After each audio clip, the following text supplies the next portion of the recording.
The sagittal section of the cerebellar hemisphere, we have to cut in the midline. This is the sagittal section of the cerebellum. In the front there is brainstem, part of the medulla, pons, midbrain. Okay. First, see this appearance of the cerebellum showing like a branches of a tree. This is called arbor vitae cerebellae or tree of life. This appearance of the cerebellum showing branches of a tree is called arbor vitae cerebellae or tree of life. Then this is the cavity of the fourth ventricle. This lamina, which is going into the central core of the white matter of the cerebellum, is known as superior medullary lamina. This lamina, superior medullary lamina, which forms the upper part of the roof of the fourth ventricle. Then to see the parts of the vermis, as I said, it is the central midline part of the cerebellum, vermis. The parts include, in the cranial most part is lingula, then there is central lobule, then there is culmen, then there is declive, then there is folium, then tuber, then pyramid, then uvula, then nodule. Once again, cranial most part is lingula, central lobule, culmen, declive, folium, tuber, pyramid, uvula, nodule. These are the parts of the vermis. This is the cavity of the fourth ventricle. Then in the older section, you have to see this is the vermis. Actually, each part of the cerebellar hemisphere is continuous in the midline with vermis, except at the lingula. The cranial most first part of the vermis is not continuous with the cerebellar hemisphere. So the first part, which is correspondingly continuous, is the central lobule.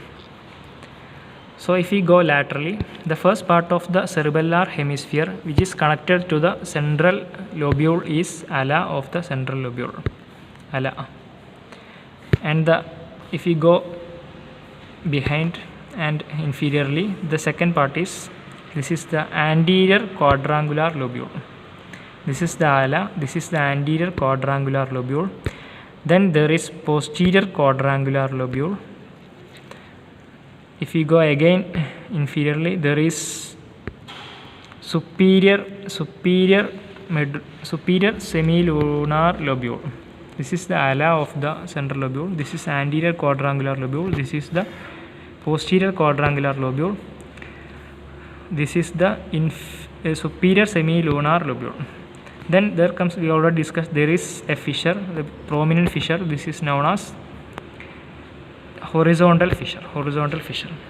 Above that there is superior semilunar lobule, then horizontal fissure, then there is inferior semilunar lobule, then there is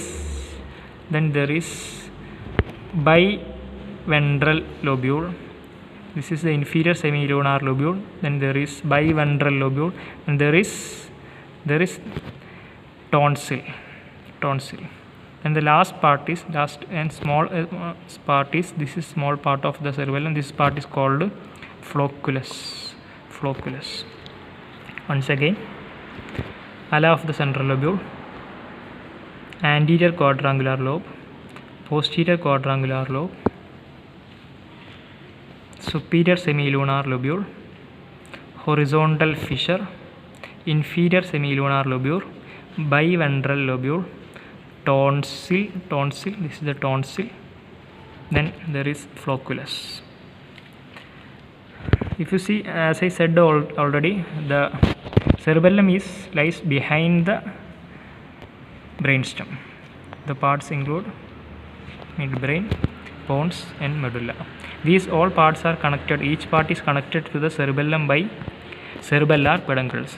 Superior cerebellar peduncle connects midbrain to the cerebellum. Middle cerebellar peduncle connects pons to the cerebellum. inferior cerebellar peduncle connects medulla to the cerebellum. So this is the external features of the cerebellum.